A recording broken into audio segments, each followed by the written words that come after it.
Assalamualaikum warahmatullahi wabarakatuh. Waalaikumsalam warahmatullahi wabarakatuh. Alhamdulillahirabbil alamin wassalatu wassalamu ala asyrofil mursalin sayyidina Maulana Muhammadin wa ala alihi wa sahbihi ajmain amma ba'du.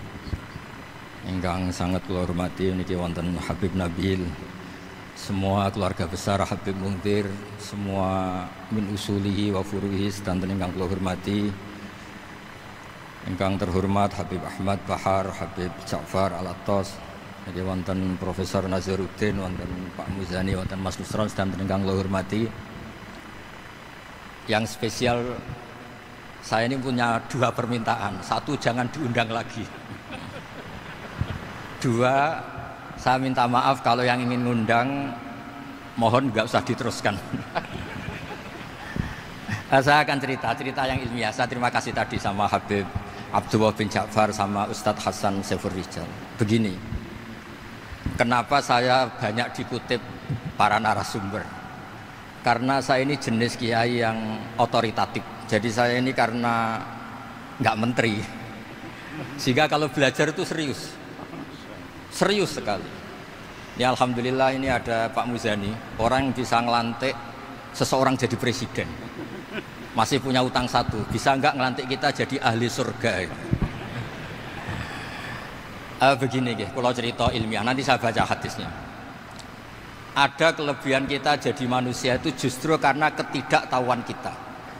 Kita tentu hingga detik ini tidak melihat surga langsung, tidak melihat neraka langsung, apalagi melihat Allah Subhanahu wa Ta'ala. Tapi selalu ada teori. Dan ini dibenarkan oleh semua ulama karena ini nas itu mansus. Dan itu diantara kelebihan Rasulullah SAW adalah diutus kafatan linnas untuk semua orang. Sehingga ada orang ditanya, dengan apa kamu tahu kalau Tuhan itu satu? Orang ini dengan enteng menjawab, innal isnaini, angka 2, 3, 4 dan seterusnya. Nisbatu dzalika ilal wahid nisbatul far'i ilal asli. Jadi segampang itu nerangkan ayat qul huwallahu ahad. Allah itu satu. Karena angka itu 2, 3 sampai 1 miliar 1 triliun. Nisbatu dzalika ilal wahid nisbatul far'i ilal asli. Semua itu asal usulnya satu. Begitu juga begitu gampangnya Syekh Nawawi Al-Bantani menerangkan. Kenapa bismillah itu dimulai ba. Huruf hijaiyah kan alif, tapi kalau bismillah dimulai dari satu ba. Ba itu ada titik satu. Anda gambar kambing, gambar apa saja, gambar Anda entah baik entah jelek, itu tetap dimulai satu titik. Nah satu titik ini disebut nuqtatil wujud, asal usul wujud. Sebab itu kitab I'anatul Thalibin, tadi Habib Nabil cerita sanad-sanadnya Mbah Mun. Sebetulnya kalau boleh angkuh, yang berhak cerita itu saya, karena kitabnya milik saya. Tapi beliau tak kasih terus cerita, ya alhamdulillah ada penyambungnya gitu. Nanti tak kasih lagi beliau. Ya memang yang paling berat beliau karena turunannya itu. Tapi kitabnya dari saya, jadi ya satu-satu.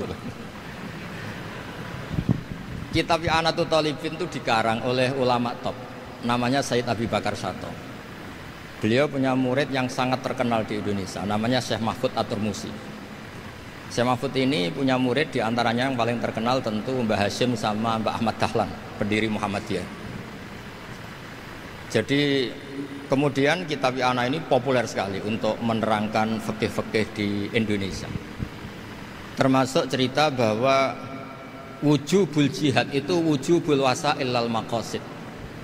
Jadi jihad itu wajib, itu wujubul wasail lal maqasid. Sama cari di sarah. Sekiranya dakwah itu bisa tidak dengan jihad, dengan pengajian kayak Majelis Rasulullah, kayak Majelis Nurul Mustafa, kayak kiai-kiai kampung, itu sudah cukup karena sudah isolul maksud, orang sudah menjadi kenal Allah Subhanahu wa Ta'ala. Sebab itu ketika Sayyidina Ali diutus di beberapa peristiwa termasuk di Khaybar, Sayyidina Ali didhawuhi la ayyahdiyawu bika rajulan wahidan khairan laka min humrin na'am. Ada satu saja yang Islam karena kamu itu lebih baik daripada kemenangan. Nah, kemudian ini supaya otoritatif menghormati masjid ini, Masjid Istiqlal, masjid yang luar biasa bersejarah. Saya baca keterbatasan kita, tapi ini menjadi kelebihan. Ini hadis di Shahihul Bukhari. Nanti sebagai cirinya saya tinggal supaya ini tadi otoritatif tadi, supaya semuanya pakai sanad. Ini hadis dari Shahihul Bukhari, sehingga Anda tidak perlu tanya ini sahih apa enggak, karena ini di Shahihul Bukhari ikutnya nomor hadisnya itu 6408. Monggo kalau mau dihafal. Biasanya jenengan kan hanya hafal Arba'in Nawawiyah. Ini hadis ini nomor 6408. Ada keterbatasan yang akhirnya menjadi kelebihan kita, yaitu kita tidak tahu Allah Subhanahu wa taala. Suatu saat para malaikat ditanya, apakah mereka yang membaca tasbih di sini, misalnya di Istiqlal ini, ngerti saya? Kata Allah. Kata malaikat, tidak tahu. Fayaqulu hal ra'auni. Qal fayaqulu nala wallah ma ra'auka. Qal fayaqulu kaifa la ra'auni. Yaquluna asyadda laka ibadatan wa asyadda laka tamjidan wa aktsara laka tasbihan. Andaikan manusia itu ngerti engkau ya Allah, maka tasbih mereka ini akan lebih dari kita. Saya beri contoh, ini terutama untuk dzurriyyah Rasulullah SAW. Nabi itu manusia, bashar, tapi lakal bashar. Nabi ketika muji Allah Subhanahu wa taala ini supaya kalau sholat jenengan hayati. Misalnya pertama muji begini. Lakal hamdu mil'us samawati wa mil'ul ardi. Kebanyakan di Jawa memang baca pakai rofaknya mil'u. Tapi di beberapa sanad dibaca mil'a, itu urusan i'rab lah. Engkau itu saya puji seluas langit dan bumi, seluas langit dan bumi. Seluas langit dan bumi itu enggak keren. Karena langit ini tetap mahsurah, as-samawat ini apapun luasnya langit itu tetap terbatas. Bumi apapun luasnya juga terbatas. Apa yang diteruskan oleh Rasulullah SAW? Wa mil'u ma syi'ta min syai'im ba'd. Dan pujian saya ini ya Allah sesuai kehendakmu, sejumlah kehendakmu. Karena ini yang tidak terbatas. Begitu juga ketika Nabi dengan keterbatasan sebagai manusia, bukan sebagai habibullah, atas nama manusia. Nabi itu punya dua sisi, kadang sebagai bashar, kadang sebagai habibullah. Dan sama-sama penting untuk mengawal Islam ini. Saya ulang lagi, sama-sama penting untuk mengawal Islam ini. Ketika Nabi sebagai bashar ngendikan begini, la nuhsi Allahumma lakal hamdu hamda yuwafi ni'amaka, misalnya pakai mukhatab, wa yukafi umazidak. Saya memuji engkau ya Allah dengan pujian yang sesuai jumlah nikmatmu, wa yukafi umazidak, dan bisa berserasian dengan tambahan-tambahan nikmatmu. Tapi apapun luasnya nikmat itu terbatas.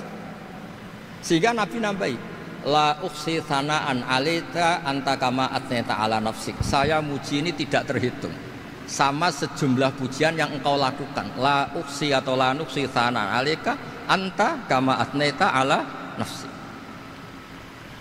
Sehingga ini kreasi-kreasi Bani Adam yang malaikat itu tidak bisa. Saya ulang lagi, ini kreasi-kreasi Bani Adam yang bakat malaikat itu tidak bisa. Ini saya baca di kitab Fathul Bari, ini sarahnya kitab Bukhari. Kata Imam, ini saya ulang lagi, ini kata Imam Ibnu Hajar al-Asqalani, pensarah terbaik Bukhari. Seperti Shahihul Bukhari itu punya sarah paling terkenal namanya Fathul Bari. Itu gurunya Syekh Zakaria Al-Ansari. Syekh Zakaria itu dikenal sebagai Syekhul Islam. Itu berkahnya punya guru alim banget, kereng. Ibnu Hajar al-Asqalani itu kereng itu keras. Kalau muridnya tidak bisa itu keras sekali, tapi urusan ngaji saja. Terus punya murid itu pinter sekali, namanya Ibnu Hajar al-Haytami. Jadi beliau kalau mau ngaji ya susah, karena gurunya itu alim, nyuruh baca. Kalau mau ngajar ya susah, muridnya itu alim, takut salah.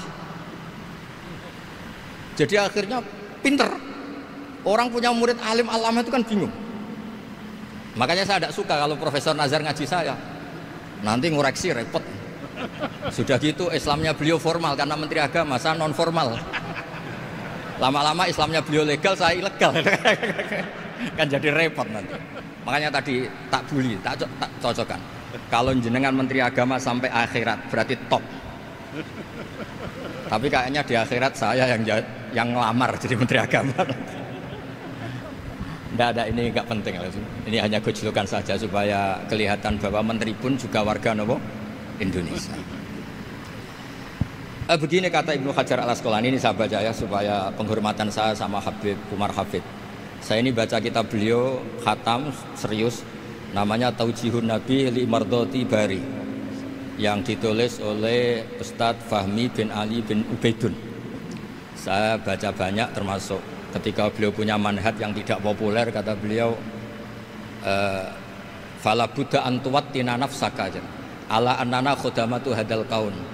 Kamu harus yakin bahwa tugas kiai, tugas ulama itu khudamatu hadal kaun, mengkhidmati semua alam raya ini. Dan jangan pernah putus asa, misalnya melihat non muslim terus kamu putus asa, ini non muslim enggak. Bisa saja suatu saat rubbama aslama fakhasuna islamu, bisa saja dia Islam fakhasuna Islam.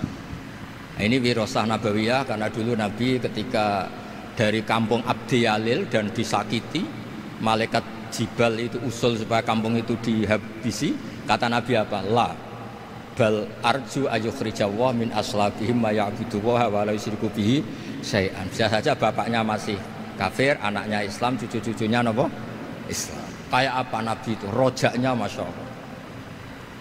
Nah kemudian ini kembali ke tasbih tadi. Kata Ibnu Hajar Al Asqalani, yukhadu min hadal hadis anna dzikral hasil min bani Adam a'la wa asyrafu min adzikri al hasil min al malaikah li husuli dzikril adamin ma akasratis syawaghil wa wujudis sawarif wa sudurihi fi alamil ghaibi bi khilafil malaikati fi dzalika kullih. Jadi kita ini enggak melihat Allah langsung, enggak melihat surga langsung, enggak melihat neraka langsung. Tapi cara kita zikir, wis nak wis di neraka yo nuwangis tenan. Padahal yo ora mesti mlebu neraka, lha nuwangis tenanan. Kayak apa iman kita? Nah, iman seperti ini sesuai kriteria awal sing dikersana Allah, alladzina yu'minuna bil ghaib. Maka andekan saya ini kok dikasih mukasyafah sama Allah untuk melihat surga, saya milih enggak melihat supaya ngikuti yang tetap ghaib. Nanti kalau saya melihat langsung kemudian iman, kata Allah, akeh tunggali aku iman mau melihat itu. Jadi kadang-kadang keterbatasan kita ini penting. Makanya masyhur Nabi pernah ngendikan tuba liman ro'ani wa amanabi, tapi wa tuba liman lam yaroni wa amanabi. Kalau orang melihat saya kemudian iman itu biasa. Ini orang zaman akhir tidak melihat saya tapi iman. Kadang-kadang itu enggak lewat Habib yang ganteng itu enggak, lewat Mudin. Mudin di kampung rapati di duit, ini mulang tauhid ya mandi. Islam itu digawa Habib ya mandi, digawa menteri ya mandi, digawa Mudin ya mandi.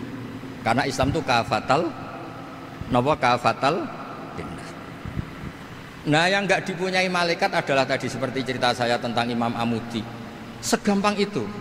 Makanya di tradisi pondoknya Mbah Maimun itu ada tradisi qaddimid dirayah ala riwayah. Logika riwayat itu penting karena itu menjadi nyaman. Ya kayak tadi, Allah itu satu. Ketika kita berpikir angka 2, 3 sampai sekian miliar, sekian triliun, nisbatu dzalika ilal wahid, nisbatul far'i ilal asli. Semua itu dibanding angka 1 adalah cabang. Gambar kayak apa ruwetnya, dinisbatkan asal usulnya mesti satu nuktoh, yaitu satu titik. Nah satu titik ini kata pengarang Ihanatul Thalibin, bi kana makana wa bi yakunu mayak. Nah kemudian terakhir ini enggak boleh lama-lama. Kalau lama-lama nanti sampean pinternya nyanyi saya. Sudah. Tapi enggak apa-apa lah. Saya ini termasuk kiai yang sudah diundang. Ini termasuk Pak MPR, enggak boleh ngundang saya. Pak Nusron apalagi enggak boleh. Itu kalau di kampung sama saya hormat, kalau di sini kok kayak menteri gitu. Menteri betul tapi. Lah gurunya dia itu teman saya gitu. Jadi tanya ini kalau enggak percaya. Makanya kalau sama saya beliau cium tangan, saya sebetulnya ya nggak siap dicium tangan menteri itu nggak siap. Apalagi dihormati Pak Nazar nggak siap, nanti dikira minta haji malah repot. repot. Saya ini tadi bisik-bisik itu urusan ilmu tasawuf, ya ada urusannya dengan haji nah. Cocokan. Kenapa beliau suka ilmu tasawuf? Saya kan sering lihat beliau ceramah di TV. Katanya obat Gus obat. Orang kalau belajar tasawuf kan kepenak itu. Kayak wis ahli swarga kan kepenak di tasawuf itu kan mang. Sekarang saya cerita tentang ini karena bidang yang saya tekuni. Ada kitab tentang Ulumul Quran, namanya Al-Mufradat fi Gharibil Quran, dikarang oleh Ar-Raghib Al-Asfihani. Ini kitab luar biasa. Di situ hanya cerita lafat-lafat per kata. Saya tadi sebelum kesini ngajar dulu di pondoknya Beki, Baitul Qurannya Pak Kures, karena memang saya termasuk pengajar di sana. Artinya kalau saya sering ke situ, jangan iri, memang saya termasuk pengajar di sana. Termasuk pengajar yang keren maksudnya. Keren itu artinya pakai referensi, bukan asal. Begini kata kitab itu. Rasulullah SAW itu kan punya nama Muhammad, orang yang banyak sikapnya atau semua sikapnya terpuji. Termasuk ketika sebagai manusia, sama lagi termasuk ketika sebagai apa? Manusia. Sebagai manusia aja Nabi gak pernah salah. Begini kata kitab itu. Nabi-nabi yang keren-keren itu, sama lihat di Ahadits Syafa'ah, itu masih egois. Ketika ada haulul mauqif, ada prahara mauqif, itu semua Nabi bilang nafsi, nafsi, nafsi, nafsi. Ketika dimintai syafaat bilang nafsi, nafsi. Tapi Rasulullah SAW itu beliau ngendikan ummati, ummati. Dan beliau ketika dimintai syafaat, kata beliau, sudah, analah, saya bisa memberi syafaat. Kata beliau, fa'akhirru lillahi ta'ala sajidan fayaqulu li ya Muhammad irfa' ra'sak wasal tu'tah wasfa'tu syaffa'. Kayak apa hebatnya Rasulullah SAW? Umumnya para nabi melihat akhirat itu sudah akhir dari semua amal. Itu menurut Nabi Muhammad gak keren. Allah itu gak bisa didikte akhirat. Allah itu Tuhan, tetap yaf'alu ma yasha. Jadi gak bisa misalnya sudah akhirat orang nyuwun sewu terus tanya, ya Rasulullah ini sudah akhirat kok jenengan sujud bareng ini gimana? Ini sudah enggak darul amal tapi ini darul jaza. Tidak bisa. Akhirat enggak bisa dibatasi. Karena akhirat enggak bisa membatasi Allah, Nabi tetap dengan rileksnya minta sama Allah. Fa ahmaduhu bima hamida 'allamani ya rabbi. Kemudian saat itu saya muji-muji Allah dengan pujian yang luar biasa. Terus kata kitab itu, fa Muhammadun Ahmadu min ghairihi. Makanya beliau punya nama Ahmad. Ahmad itu afal tafdil, bukan fi'il mudhari' waqi' mutakallim. Ini pernah madrasah dulu di Kutsian. Tamat terus. Beliau kalau di rumah hormatnya enggak kayak tadi, lebih dari itu. Tadi di sini pejabat terus. Sembrono kalau di sini itu kelewat itu. Ya tapi enggak apa-apa itu. Tadi sudah dipuji, akhlaknya baik, apa-apa baik, alhamdulillah. Fa Muhammadun Ahmadu min ghairihi. Ketika para nabi gak bisa muji Allah di mahsyar, bahkan mereka itu nyuwun sewu egois, hanya mikir diri sendiri, nafsi-nafsi. Rasulullah Muhammad ini punya nyali untuk muji Allah dan tetap mengajukan permohonan apa? Disebut fa Muhammadun Ahmadu min ghairihi. Sampeyan lihat di Bukhari, di Muslim. Fa Ahmadu fi mahamida 'allamaniha rabbi. Tetap muji-muji Allah. Bukti bahwa teori saya benar dan otoritatif adalah yang nggak bisa hilang di surga itu juga wiridan. Ketika kita masuk surga, apa kita kegiatannya? Da'wahum fiha subhanakallahumma wa tahiyyatuhum fiha salam wa akhiru da'wahum alhamdulillahi rabbil alamin. Nah, kemudian ini juga yang terus kemudian dinyatakan al-baqiyatus sholihat. Ini kalimat-kalimat yang abadi. Karena apa? Di dunia ya kita bilang subhanallah alhamdulillah, di akhirat dia bilang subhanallah. Kayak apa kerennya kita sebagai Bani Adam. Nah, makanya disebut alladzina yu'minuna bil ghaibi. Wong tidak melihat Allah, tidak melihat surga, tidak melihat neraka, tapi iman kita ini kayak iman sing musyahadah. Iman sing hakul yakin, ainul yakin. Kenapa demikian? Ya karena tadi kita diajari terus menerus oleh Rasulullah SAW. Yang terakhir saya cerita mukjizat. Ini juga terkait dengan betapa mudahnya hadaddin ini di logika, dicerna. Kata Rasulullah SAW, sabda Nabi di hadis, salang lagi ini hadis sahih di bab awal Fadailul Quran di Sahihul Bukhari. Dicek kalau nggak percaya dicek. Ma minal anbiya'i nabiyyun illa u'tiya minal ayati ma misluhu amana alaihil bashar. Wa innama kana alladzi utitu wahyan auhahu wa ilayya fa arju an akuna aktsarahum tabi'an yaumal qiyamah. Enggak ada nabi kemudian kecuali dikasih wahyu, dikasih mukjizat. Dan mukjizat ini dahsyat sehingga orang itu dipaksa iman. Kayak Nabi Soleh ada unta besar keluar dari batu. Nabi Musa punya tongkat dipukulkan ke Laut Merah langsung menyibak jadi daratan. Tapi kata Nabi Muhammad SAW, saya itu tidak punya mukjizat kayak itu, juga gak ingin. Saya ini dikasih mukjizat Al-Quran. Dan saya berharap karena mukjizat Quran ini adalah terus kemudian umatku menjadi yang terbanyak ila yaumil qiyamah. Sekarang kita berlogika. Ini kata kitab Fathul Bari lagi. Kita berlogika. A'jaza yu'jizu i'jazan. Sesuatu yang menjadikan orang lain gak mampu disebut i'jaz. Kemudian karena ayat menjadi mukjizat, sesuatu yang kita sepakat gak mampu.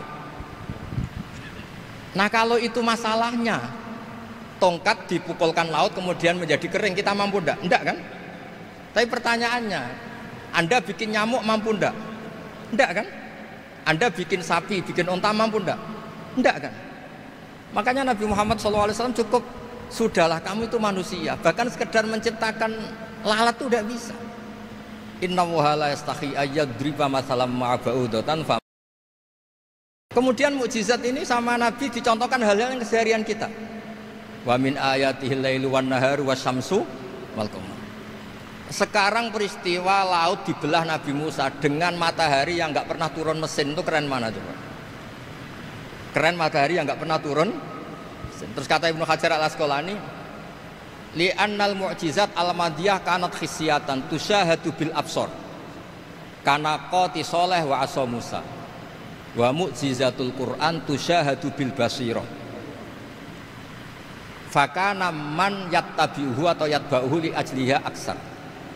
Fa innal ladzi yusyahadu bil absar yang qaridu binqiradi musyahidihi. Wal ladzi yusyahadu bil basirah bakin. Ya saya ulang lagi, bakin. Ya, bakin terus disaksikan orang sing ja'a badal awali mustamirran. Begini logikanya. Mukjizat kayak nakoti soleh atau Asa Musa yang terkenal. Saya andaikan jadi umatnya Nabi Musa terus dikasih tongkat itu, terus bisa apa coba? Ketika kita punya utang disuruh nyaur ya nggak bisa dipakai jaminan kan. Sudah gitu orang tanya ini asli apa enggak? Kalau asli buktikan, kan ya repot. Tapi kalau kita jadi umatnya Rasulullah SAW ditunggoni Quran, punya banyak masalah resepnya sabar. Kalau nggak bisa sabar ya nyari kiai-kiai tukang ijazah anak menodongannya mandi. Karena orang mensifati Allah itu macam-macam. Makanya saya pastikan nggak ada agama yang mengajarkan rasional kayak agama apa? Islam. Makanya liqaumi yaqilun liqaumi yatafakkarun. Coba misalnya nyamuk. Kamu bikin nyamuk nggak bisa kan? Nyamuk punya organ tubuh kecil, organ tubuhnya punya urat. Kamu mikirnya kayak apa? Sekedar bikin patungnya saja tidak bisa, apalagi bikin nyamuk. Jadi untuk mengakui kudrohnya Allah yang tidak terbatas dan kita lemah, itu tidak usah nunggu peristiwa kayak terbelahnya laut. Cukup wa ma min dabatin fil ardi wala ta'ir yatiru bi janahihi illa umamun amsalukum. Inna fi khalqis samawati wal ardi wakhtilafil laili wan nahar, seterusnya la ayatil liqaumi yaqilun. Nah gara-gara pola yang diajarkan Nabi itu ila yaumil qiyamah orang tetap Islam karena nyaman dengan kepastian mukjizat ini baqiyah ila yaumil qiyamah. Itu kayak apa baiknya Nabi? Makanya saya suka tadi burda yang dibaca. Ada ulama kayak Muhammad bin Said Al-Busiri yang ngarang burda. Itu kalau berpikir itu sederhana. Ngeten lho Gusti, malah nerangno pangeran. Lama da'awa da'ina li ta'ati bi akramir rusli kuna akramal umami. Ngeten loh Gusti, karena Rasul Muhammad itu terbaik, ya logikanya umatnya juga terbaik. Jadi lama da'awa da'ina li ta'atihi bi akramir rusli mesti kunna akramal umam. Jadi burda ini saking manjanya sama Allah sampai bilang gini, wala yadhiqa Rasulullah jahuka bi idzal karimu tajalla bismimun takim. Ya Allah, engkau telah menamai Nabi engkau itu Raufur Rahim, yang penuh kasih sayang, yang sohibus syafaat. Maka ketika engkau ingin nyiksa kami dengan alasan engkau ini al-muntakim, dat yang bisa nyiksa orang maksiat, jenengan harus ingat ya Allah bahwa Nabi kita itu Nabi yang engkau gelari Raufur Rahim. Ya kalau gitu jangan jadi nyiksa. Terus gunanya apa digelari Raufur Rahim reso nyafaati gitu. Itu jenenge wala yadhiqa Rasulullah jahu kabi idzal karimu tajalla bismillah. Terus fa inna min judika dunya wa darrataha wa min ulumika ilmal lauhi wal qalam. Dan itu juga yang dibuktikan Rasulullah SAW. Sampai beliau ngendikan likulli nabiyyin da'watun mustajabah wa akhtabi da'wati syafa'atan ummati yaumal kiamah. Semua nabi itu punya doa yang mustajab dan semuanya sudah dipakai di dunia. Tapi saya menyimpan jatah itu supaya saya tetap punya hak syafaat fi yaumil kiamah. Terus ini bukti-bukti bahwa ilmu yang selama ini diajarkan para habaib, para kiai itu otoritatif. Saya hanya bantu jenengan memastikan kalau hadis itu sahih dimaknai oleh ulama-ulama yang kredibel. Ya, perjanjian terakhir tadi. Saya ini termasuk kiai yang sergap, tanya Mas Nusron, Pak Muzani juga pernah ke rumah saya. Meja saya itu isinya ya kitab. Habib Nabil pernah ke kamar, isinya kitab. Jadi kalau jenengan ngundang saya itu berhadap-hadapan sama hukumnya Allah, yaitu ganggu orang belajar gitu aja. Mohon ngoten mawon. Assalamualaikum warahmatullahi wabarakatuh.